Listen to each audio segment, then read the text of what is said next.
called Seahorse. Okay. I remember the moment I discovered Nicholas's disappearance as though it was yesterday. Although perhaps that's not quite the correct way to phrase it. Yesterday can be further away than 2 years past, than 10 or more. For instance, I can't recall my dinner a week ago, but that morning remains palpable on my tongue, like a wine I've sipped and sipped so long it colors everything else on my palate.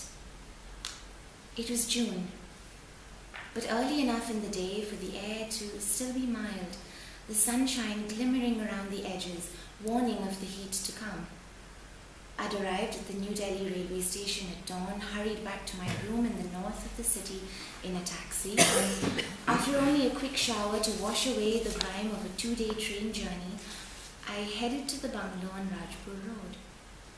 The guard wasn't at the gate, and the wicker chairs and the table on the lawn nowhere in sight. I remember as I walked up to the porch, dusty and littered with leaves, how it crept into my chest. A rush of something like love. I pushed open the door. The bungalow lay still and silent, everything in its place. The dining table set as though for ghosts, with plates and cutlery. The living room tidy with cushions and neatly brushed carpets. I headed straight for the bedroom, expecting to find Nicholas still sleeping, tangled in a sheet, dream heavy, the smell of him in the air swirling, the patient creak of the fan. He wasn't there. The bed was made in neat geometric precision, his things, an extra pair of glasses, a fountain pen, a comb, missing from the bedside table. I walked down the corridor to the study. In all my months at the bungalow, I hadn't ever seen it that uncluttered. Loose papers swept off the floor, the table relieved of tottering piles of books. Nothing was missing apart from Nicholas's things. I looked for a painting, the one that had stood on the table, of a woman holding a mirror, and it was gone.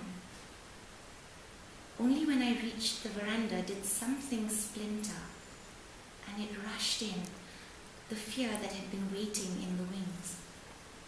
The aquarium that stood in the corner, that bright and complete universe, was empty.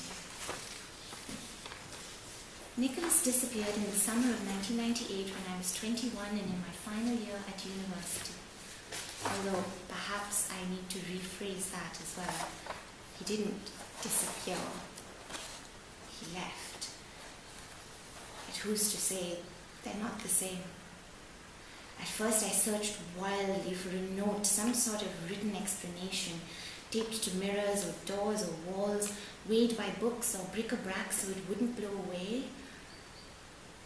And then I sat in the veranda and waited. I'm not quite sure for what. Behind me, the shelf holding a small seashell and stone collection. To my right, the large divan covered with a sheet glistening with mirrorwork and embroidery. The day's heat seeped ferociously through the Charlie screens. The light turned white and blinding, yet I didn't switch on the fan or retire inside for shelter and shade. Later, around midday, when the silence grew deep and thick around me, I left.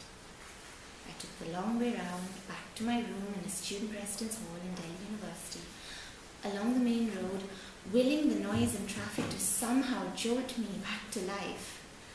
That this, as cliched as it may sound, had all been a dream. At first, I thought it felt like the time I heard about Lenny. 10 months ago, my sister's voice, faint and grasping on the phone, there were some complications. Yet, this was not death. For death leaves behind small belongings, the accumulated possessions of people's lives, their books and jewelry, a hairbrush, and umbrella.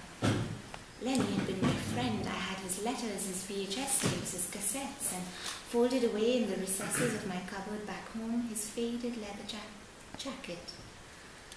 With Nicholas, it was as though he had never existed. No life can be traceless and not leave behind any marks. Yet he hadn't, as though a great rushing tide had swallowed the shore and wiped it clean. The day passed as all others do, with quiet, relentless silence. I worked through my unpacking slowly, a pair of socks in the drawer, a book on the shelf, slippers under the bed, filled not with anger or despair, but a faint, lingering anticipation. Something else had to happen. This couldn't be it. This wasn't the end. I'd receive a letter. Nicholas would return. Someone would come knocking on my door saying there's a phone call, a message, some sort of sign, an explanation. That night, I went to bed in hope. And even now, I sometimes awaken with it wrapped around my heart. We are shaped by absence, places we don't visit, the things we don't do, the people we've lost. They are spaces in the trellis on which we trail from season to season. Nicholas and Lenny, though worlds apart, are inextricably linked, on either side of a diptych, bearing the names of the living and the dead.